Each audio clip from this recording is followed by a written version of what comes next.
नमस्कार, मैं प्राध्यापक डॉक्टर अनूप दळवी, अध्यक्ष हिंदी विभाग RBNB कॉलेज श्रीरामपुर।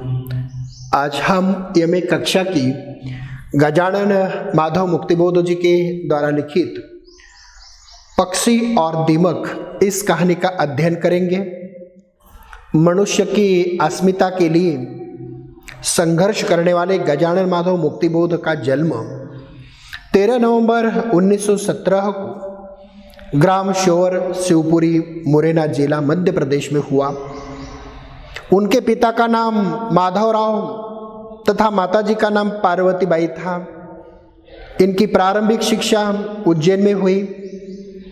कहानी के अतिरिक्त उन्होंने कविता, उपन्यास, आलोचना, निबंध के क्षेत्र में भी उन्होंने खूब यश कमाया। इन्हें प्रगतिशील और नई कविता के बीच का सेतु माना जाता है। धर्म और दर्शन में भी उनकी गहरी रुचि रही है। मुक्तिबोध तार सप्तक के कवि थे, परंतु राजनीतिक चेतना से समृद्ध उनकी कविता पहली बार तार सप्तक के माध्यम से लोगों के समझ में आई।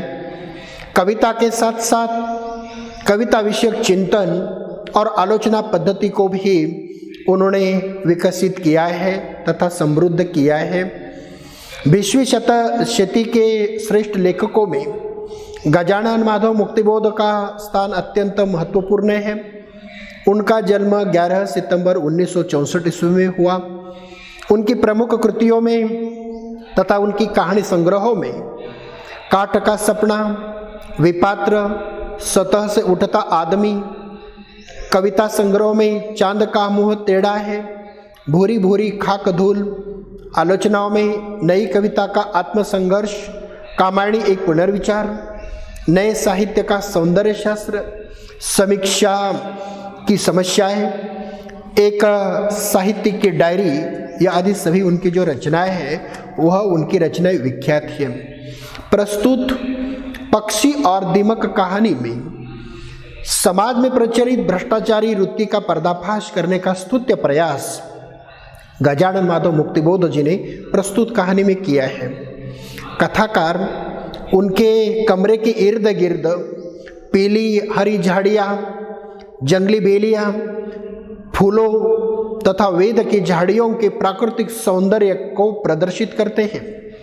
उनके खिड़की से एक 3 फुट का लंबा नाग अजगर उनके घर में प्रवेश करता है तथा उनकी जो साइकिल है उस साइकिल को लपेट लेता है। उस समय में सांप को मारकर उनका अग्नि संस्कार भी करने का जो रोमांचकारी अनुभव है उसका कथन भी लेखक ने किया है। उनके घर के पास एक बड़ा भारी तालाब है। उसकी लहरें नाचने का आभास उनकी प्रतिबिंब के द्वारा होता है। उसी समय पलंग पर बैठी उनकी पत्नी श्यामला के व्यक्तित्व को जानना का वो प्रयास वो करते हैं। वह ध्यानमग्न होकर उपन्यास पढ़ रहे थे। थोड़ी देर के बाद लेखकों को बाहर घूमने के लिए या बाहर घूमने की वह कामना करती है और लेखक भी बाहर जाने की कामना होने के बावजूद भी बाहर न जाने की कामना होने के बावजूद भी उनके साथ वह चले गए। रास्ते में चलते समय श्यामला शाम के समय में होने वाली जो बैठक है उस बैठक के संबंध में उन्हें याद दिलाती है। आज शाम को बैठक है, अभी चल न देखते तो कब देखते, और सबके सामने साबित हो जाता कि तुम खुद कुछ नहीं करते, नहीं सिर्फ जुबान की कैंची चलती है। पर लेखक जानते हैं कोरस के अभाव में उनकी जो सभा है वो सभा स्थगित हो जाएगी। वह अपने व्यक्तित्व का सुंदर चित्र श्यामला की नज़रों में उत्पन्न करना चाहते हैं और उसी समय उनकी नज़र तालाब के पीपल पर चली जाती है। वहाँ एक बड़ा भूरा पंछी अर्थात वह चील पंछी जो है वह मछलियों की शिकार करने के लिए बैठा हुआ है, लेकिन उसके विरुद्ध दिशाओं में डालों पर कौओं का झुंड काव-काव कर रहा था। बड़े पक्षी का वह विरोध कर रहे थे और उपरयुक्त यह जो सभी दृश्य देखकर नेता का उसे स्मरण होता है। वह संस्था का सर्वा है।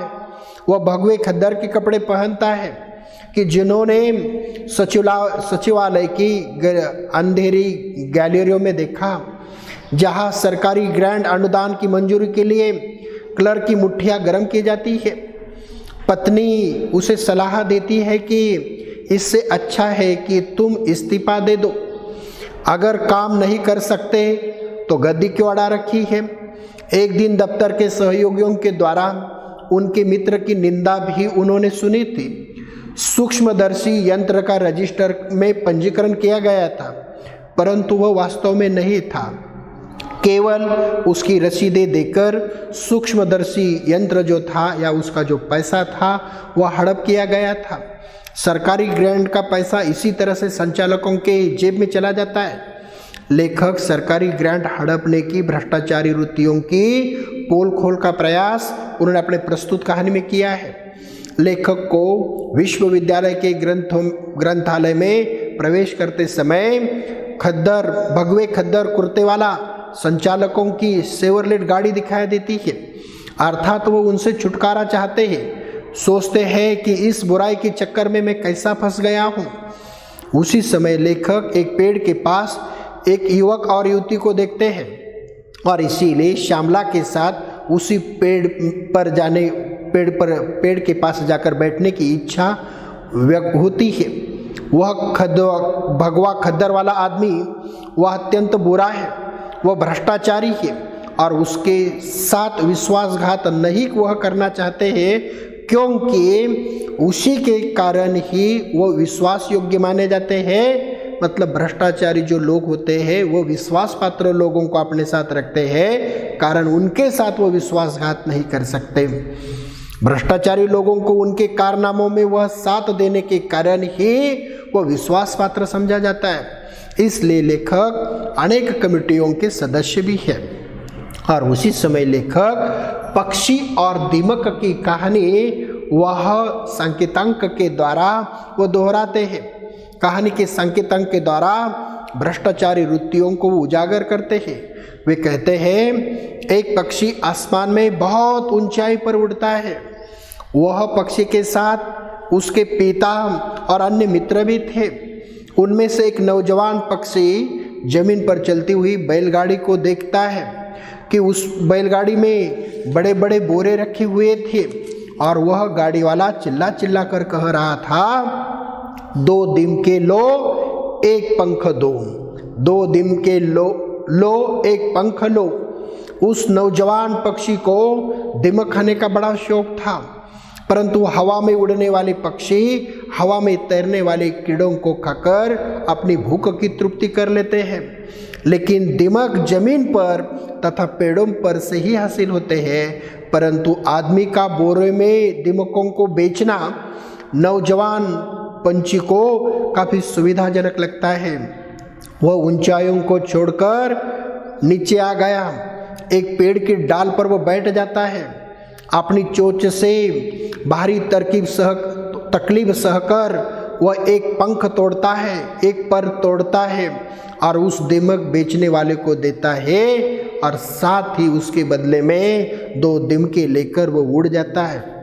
वह हर दूसरे तीसरे दिन नीचे उतरता है और गाड़ी वाले को पंख देकर 2 दीमके खरीद लेता है।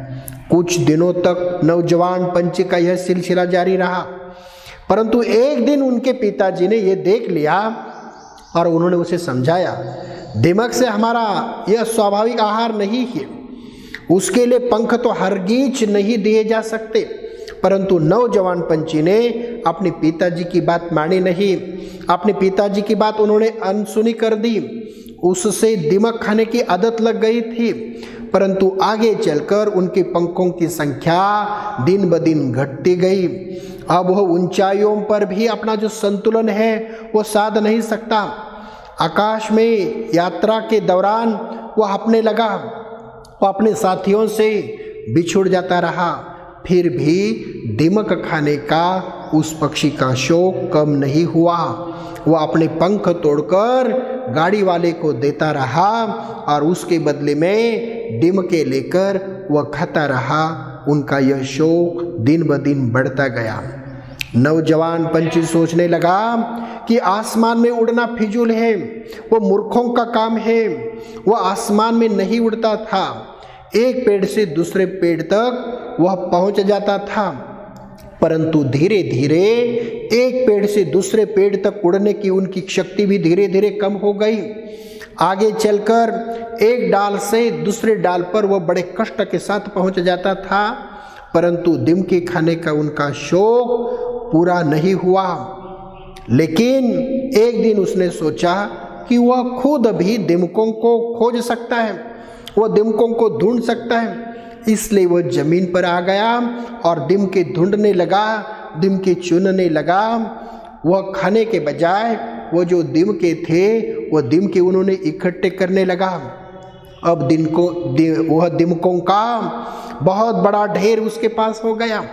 वह गाड़ी वाले के इंतजार में था कि जैसे उसे वो दिखाई देता है, वो नौजवान पक्षी उस गाड़ी वाले के पास जाता है और उसे कह देता है कि मैंने बहुत सारी ये दिमके इकट्ठा कर ली है, मेरी दिमके ले लो और मेरे पंख मुझे वापस दे दो। प्रतिक्रिया स्वरूप गाड़ी वाला कहता है, बेवफो, मैं दिमके के बदले पंख नहीं लेता हूँ, पंख के बदले दिमक नहीं। गाड़ी वाले की बात सुनकर पक्षी छटपटाया। एक दिन काली बिल्ली ने उसे दबोच लिया। तब उस पंछी का खून टपक कर जमीन पर उनके खून की बूंदों की एक लकीर बना ली। पक्षी और दीमक की कहानी लेखक ने श्यामला को सुनाई और कहा, नहीं, मुझ में अभी भी बहुत कुछ शेष है, बहुत कुछ है। मैं उस पंछी जैसा नहीं मरूंगा, मैं अभी भी उबर सकता हूँ, रोग अभी भी असाध्य नहीं है, प्राण शक्ति शेष है। लेखक अपनी अवस्था उस पंछी जैसे होने की बात दोहराते हैं, परंतु अब भी सुधरने का मौका है तथा अब भी सुधरने की कामना करते हैं। आगे चलने पर उन्होंने देखा कि कुछ देहाती लोग सांप को मारकर डंडे से उसे उठा रहे हैं। श्यामला ने उस सांप के बारे में जानना चाहा तो वह देहाती लोग उस सांप के बारे में कहते हैं, ये करेट है, यह सांप बहुत जहरीला होता है, उसे मार डालना ही अच्छा होता है। उनका यह वाक्य लेखक के कानों पर गूंज रहा था। जहाँ सांप देखो मार डालो, जहाँ सांप देखो मार डालो। अतः रजिस्टर में चढ़े हुए आंकड़े तथा गैलरियों के अंधेरे के कोने में गर्म होने वाली मुट्ठियों के चोर भी उस जहरीले सांप से कभी कम नहीं लगते। साथ ही वे सोचते हैं कि कितने भगवे खद्दर कुर्तवालों से मुझे लड़ना पड़ेगा। श्यामला एक गांधीवादी कार्यकर्ता है, गांधीवादी विचारधारा की वह कार्यकर्ता है और इसीलिए उन्होंने आदिवासी मनुष्यों की महिमा उसे दिखाई देती है। लेखक ऐसे कामों में कभी शर्म कहते हैं कि शर्म नहीं करनी चाहिए और वही उनका हृदय है, वही उनका भाग्य है। संक्षेप में कहा जा सकता है कि लेखक ने अपने जीवन में कमज़ोर बनाने वाली शक्तियों के साथ संघर्ष करना वह चाहते हैं। भ्रष्टाचारी तथा आतंकवादी प्रवृत्तियों का वह उन्मूलन करना चाहते हैं। तभी वह संभव है कि जब तक हम इस अन्याय के, अत्याचार के, भ्रष्टाचार के खिलाफ डटकर खड़े नहीं होते, तब तक इन भ्रष्टाचार का निर्मूलन कभी भी नहीं हो सकता। अतः अपनी कमजोरियों पर सफलता हमें हासिल करनी होगी, तभी हम अस्मिता की रक्षा कर सकते हैं, भ्रष्टाचार की पोल खोल सकते हैं। अर्थात लेखक ने प्रस्तुत कहानी के द्वारा भ्रष्टाचार के निर्मूलन का स्तुत्य प्रयास किया है। धन्यवाद।